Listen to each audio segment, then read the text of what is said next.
சென்னையில் வானிலை ஆய்வு மைய தென்மண்டல தலைவர் பாலச்சந்திரன் செய்தியாளர்களை சந்தித்து வருகிறார். அந்த நேரலை காட்சிகள்.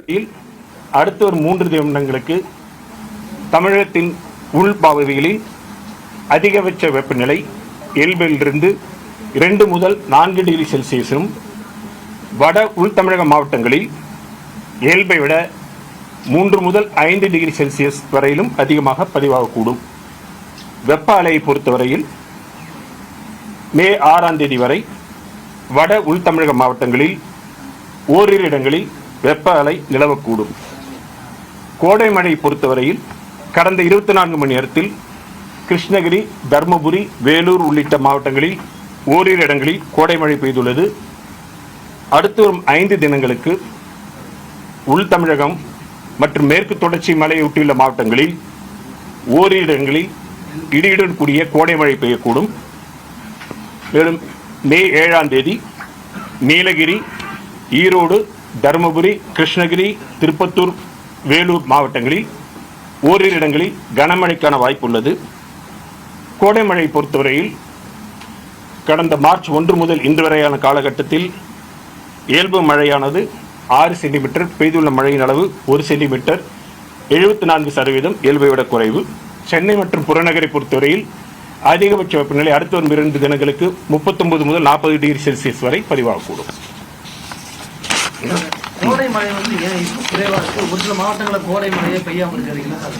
கோடை மழை பொறுத்த வரைக்கும் பருவமழை மாதிரி ஒரு பெரிய மழை இல்லை, அதனுடைய இயல்பு அளவே குறைவாக இருக்கும்.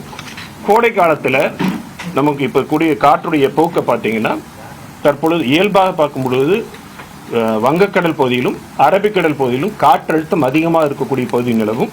இந்த 2 பகுதியிலிருந்து வீட்டக்கூடிய காற்றுடைய இரண்டும் சந்திக்கின்ற பகுதி விண்ட் டிஸ்கண்டினியூட்டி சொல்லுவாங்க. அது நடுவில் இன்டீரியர் போர்ஷனில் போகும். அந்த பிராட் போர்ஷனில் எந்த இடத்துல மாய்ஸ்சர் கன்வர்ஜென்ஸ், காற்றுடைய மிதப்புத்தன்மை, பயோன்சி இதை பொறுத்து தான் இருக்கும். நேற்று பார்த்தீங்கன்னா இதில் மட்டும் உங்களுக்கு ஆலங்கட்டி மழை பெஞ்சிருந்தது. அது குறிப்பிட்ட குறுகிய இடத்துல குறுகிய காலத்தில் தான் நிகழும். கோடைமழை பருவமழை மாதிரி ஒரு லோ ப்ரெஷர் முடிய இருக்கக்கூடிய மழை கிடையாது. ஏன்னா வெப்பம் அதிகமாக இருக்கக்கூடிய காலகட்டத்தில் ஸ்டெபிலிட்டி பொறுத்து இருக்கு, மாய்ஸ்சர் கன்வர்ஜென்ஸ் பொறுத்து இருக்கு. இதெல்லாம் பொறுத்து பகல் நேரத்துக்கு மேலே கன்வர்ஜென்ஸ் உருவாகி கன்வெக்ஷன் டெவலப் ஆகி அப்படிதான் செல்ஸ் ஃபார்ம் ஆகும். அதனால அது அப்படி இருக்கக்கூடிய சூழ்நிலை பார்க்கணும். தற்போதைய நிலை வரைக்கும் வாய்ப்பு இல்லை. அதான் கோடை மழை தான். அது கோடை மழைக்கு தான் இதுதான் சொல்றாங்க. விண்ட் டிஸ்கண்டினியூட்டி லைன் இன்டீரியரா போகுது. மேற்கு திசை வடக்கு திசை காற்று உள்பகுதியிலும், தெற்கு திசை மற்றும் கிழக்கு திசை காற்று சந்திக்கின்ற பகுதி இன்டீரியர் தமிழ்நாட்டில் போகும். அதில் மத்தியானத்துக்கு மேலே செல்ஸ் ஃபார்ம் ஆகும், தண்டர்ஸ்டார்ம் செல்ஸ் ஃபார்ம் ஆகி டெவலப் ஆகி நகர்ந்து மழை கிடைச்சாதான்.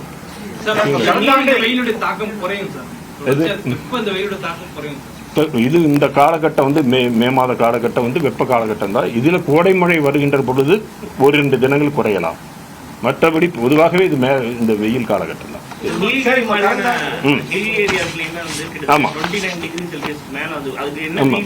அதாவது வெப்பத்தை பொறுத்தவரையில் ஒன்று பிராடர் ரீசன், ஒன்று லோக்கல் எஃபெக்ட். 2 கலந்தது தான், 2 ரீசன் இருக்கும். இது ஒரு குறிப்பிட்ட காரணத்தால வெப்ப இது கிடையாது. இப்போ எல்னினோ இருக்கக்கூடிய ஒரு காலகட்டம், எல்னினோ முடிஞ்சு போகிற காலகட்டத்தில் இயல்பாக நம்மளுடைய வட இந்திய பகுதிகளில் நம்ம குறிப்பாக சென்ட்ரல் இந்தியாவிலலாம் பார்த்தீங்கன்னா சப்சிடன்ஸ் அதிகமாக இருக்கக்கூடிய காலகட்டம், அது ஒன்று இருக்கக்கூடியது. அதை தவிர்த்து கோடை மழை குறைவாக இருக்கின்ற போது சாயில் மாய்ஸ்சர்ஸ் கம்மியாக இருக்கும். சாயில் மாய்ஸ்சர் ட்ரையாக பார்க்குறோம், 73% இயல்போட குறைவு. சாயில் மாய்ஸ்சர் கம்மியாக இருக்கும்போது டைரக்டாக சூரிய வெளிச்சம் உள்ள விழுகுது, மேகக்கூட்டங்கள் இல்லாத சூழ்நிலை. பிறகு சுற்றுப்புற சூழ்நிலையில் அந்த இடத்துல இருக்கக்கூடிய சுற்றுப்புற சூழ்நிலை இதெல்லாம் கலந்துதான் மண்ணுடைய தன்மை மாறுபடுது. கரூரில் இருக்கிற மண் மாதிரி மதுரையில் இருக்கிற மண் மாதிரி இருக்காது. ஸோ மண்ணுடைய தன்மை மாறுபடும். Local effect plus regional effect 2ம் கலந்து தான் உங்களுக்கு வெப்பநிலை மாறக்கூடிய சூழ்நிலை. இப்போ கடலோர பகுதியில் இருந்தால் காற்று தரைக்காற்று, இப்போ சீ பிரீஸ் சென்னை மாதிரி இடத்துல கடல் காற்று தரைக்காற்று முடிவு பண்ணக்கூடிய விஷயமா இருக்குது. உள் பகுதியிலலாம் அந்த அளவுக்கு காற்று இருக்காது. காற்றில் ஈரப்பதம் உள்ள அட்வெக்ஷன் ஃப்ரம் தி பே சைட்லேருந்தோ இல்லை அரேபியன் சீ சைட்லேருந்தோ போகணும். அப்படி இருக்கின்ற காலகட்டத்தில் தான் இது வரக்கூடிய. இல்லை மேல் பகுதியிலிருந்து நிலைத்தன்மை மாறுகின்ற பொழுது, பயோஎன்சி மாறும் பொழுது வரும். சார் எல்லினோக்கு அடுத்த வர ஆண்டு எப்பவுமே கொஞ்சம் வெப்பம் அதிகமா காணப்படுதுல்ல சார் 2016 கம்பேர் பண்ணும்போது இப்ப அதிகமா இருக்கு. சோ அதுக்கான ரீசன் என்ன சார்? அதான் அந்த எல்லினோ காலகட்டத்தில் மே மாத அந்த வந்து எல்லினோங்கிறது 1 இயர் 1.5 இயர்ஸ் இருக்கக்கூடிய நிகழ்வு. அதுல பருவத்தை பொறுத்தவரைக்கும் நம்ம பாத்தீங்கன்னா மத்திய பகுதிகளில் ஆன்டி சைக்ளோன் என்று சொல்லக்கூடிய காற்றழுத்த, அதாவது வளம் பகுதியில் சுற்றி செல்லக்கூடிய கடிகார திசையில் காற்று சூழக்கூடிய பகுதி இருக்கும். அந்த காலகட்டத்தில் மேகக்கூட்டங்கள் குறைவாக இருக்கின்ற பொழுது, காற்றில் ஈரப்பதம் குறைவாக இருக்கின்ற பொழுது, ரிட்ஜ் பொசிஷன் இருக்கிற பொழுது வெயில் நேரடியாக அடிக்கக்கூடிய சூழ்நிலை இருக்கிறதுனால வெப்பம் அதிகம்.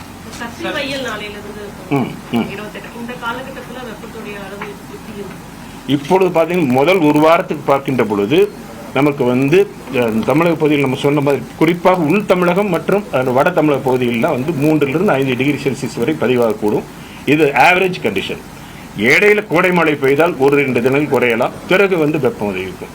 இந்த காலகட்டம் வந்து வெப்பமான காலகட்டம். சார் உள் மாவட்டங்களை கம்பேர் பண்ணும்போது நம்ம சென்னை வந்து வெப்பம் கம்மியா பதிவானாலும் அதோட வெப்ப உணர்வு அதிகமா தெரியல சார். ஈரப்பதம் சேர்கின்ற பொழுது அசௌகரியம் நம்ம சொல்றோம் இல்லையா, வெப்ப இது வந்து ஹாட் அண்ட் ஹியூமிட் கண்டிஷன்.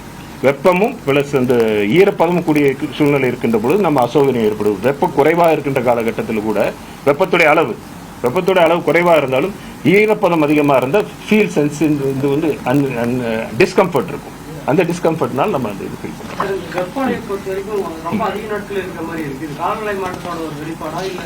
அதாவது காலநிலை மாற்றத்தில் ஒரு காரணத்தால் மட்டும் வர முடியாது, எல்லாமே கலந்த சிச்சுவேஷன் ஏற்ற இறக்கத்தோடு இருக்கக்கூடிய விஷயம்தான்.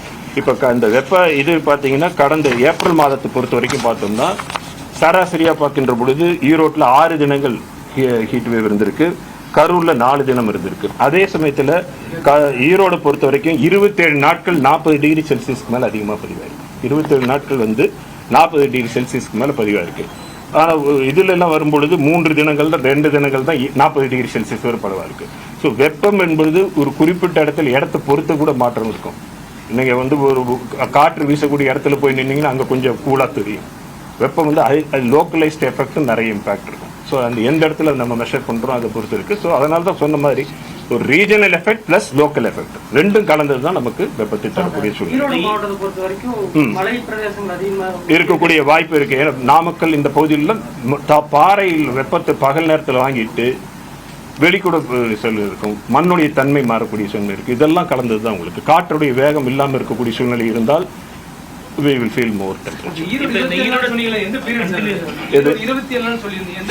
ஏப்ரல் மாதத்துடைய சராசரி பார்த்தீங்கன்னா கடந்த மாதத்துடைய சராசரி பார்க்கின்ற பொழுது கடலோர மாவட்டங்கள் 36 டிகிரி செல்சியஸிலிருந்து உள்ள வந்து 42 டிகிரி செல்சியஸ் வரைக்கும் பதிவானது சராசரியா பார்க்கும் பொழுது.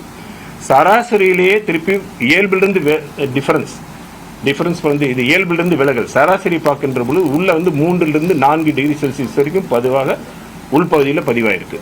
ஒரு பர்டிகுலர் டேல வந்தீங்கன்னா ஊட்டியில 5 டிகிரி செல்சியஸ் அதிகமாக பதிவாயிருக்கு ஒரு பர்டிகுலர் டேல.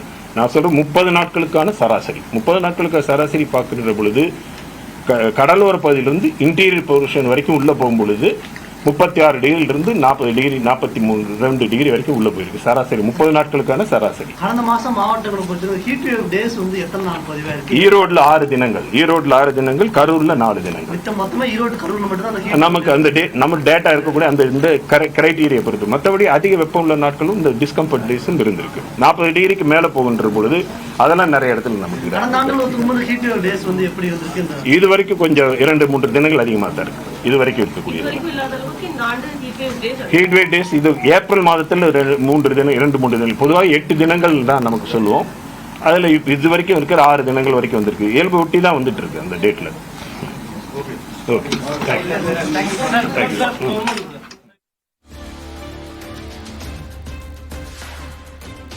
வானிலை ஆய்வு மைய தென்மண்டல தலைவர் பாலச்சந்திரன் செய்தியாளர்களை சந்தித்தார். பல்வேறு விஷயங்களை பகிர்ந்து கொண்டார். அந்த காட்சிகளை பார்த்தோம்.